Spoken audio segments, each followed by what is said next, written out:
اس زمانے میں ہر چیز فوری طور پر میسر ہو جانے کے سبب ہماری انتظار کرنے کی صلاحیت تقریباً ختم ہو گئی ہے۔ ہم برداشت کرنے کا عمل بھی فوراً ہی سیکھ لینا چاہتے ہیں اور اپنی جلد بازی میں برداشت اور فوراً میں موجود تضاد بھی بھول جاتے ہیں۔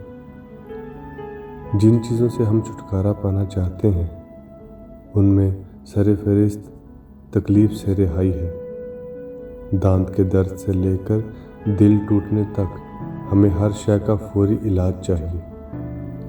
اگرچہ کچھ درد ایسے ہیں جن کا علاج ممکن ہو گیا ہے، تو بھی ہم ایسی دنیا میں سانس لے رہے ہیں جہاں بہت لوگ دکھ اٹھا رہے ہیں۔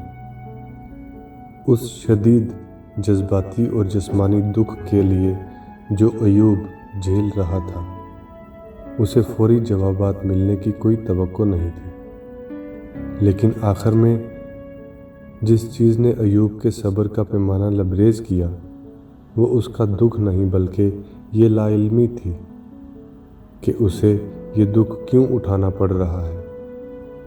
دنیا سبب اور اثر کے گرد گھومتی دکھائی دیتی ہے۔ کچھ اثرات ایسے ہیں جن کا ہمیں کوئی واضح سبب دکھائی نہیں دیتا، اور کچھ اسباب ایسے ہیں جو ہمیں متوقع اثرات کی جانب نہیں لے جاتے۔ جب ایوب نے اپنی مایوسی کا اظہار کیا تو اس کے دوست جواب لیے تیار بیٹھے تھے۔ وہ یہ سمجھتے تھے کہ سبب اور اثر کا قانون سب لوگوں کے تجربات پر لاگو ہوتا ہے۔ انہوں نے زندگی کا نچوڑ یہ نکالا تھا کہ اچھے لوگوں کے ساتھ اچھی باتیں واقع ہوتی ہیں اور برے لوگوں کے ساتھ بری۔ اسی بنا پر وہ یہ سمجھتے تھے کہ ہمارا فرض ہے کہ ایوب کی مدد کریں تاکہ وہ اپنے اس گناہ کا اقرار کرے جو اس کے دکھ کا سبب بنا تھا۔ ایوب بھی زندگی کو اپنے دوستوں کی طرح ہی دیکھتا تھا۔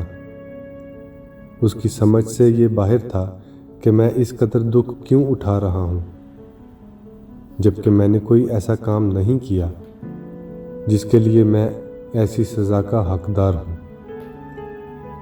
اس کے آخری دوست الیہو نے اس پر آنے والے دکھ کی تشریح کرتے ہوئے کہا کہ ممکن ہے کہ خدا ایوب کو خالص بنانے کے لیے یہ تیار ہونے دے رہا ہے، لیکن یہ جواب بھی صرف جزوی طور پر ہی مدد دیتا تھا۔ بالآخر جب خدا نے کلام کیا تو وہ ایوب کو جواب دینے کے بجائے اسے اس نقطے پر لے آیا کہ تیرے لیے خدا کو جاننا زیادہ ضروری ہے۔ یہ نسبت سوالات کے جواب جاننے سے اکثر ہمیں اپنے برے فیصلوں اور اعمال کے نتائج بھگتنے ہی پڑتے ہیں۔ ایوب کا دانستہ غلطیاں ماننا اور ان سے توبہ کرنا پیروی کے لائق مثال ہے۔ بعض اوقات یہی دکھ دوسروں کی خصوصی خدمت کے لیے ہماری تشکیل کرتے ہیں۔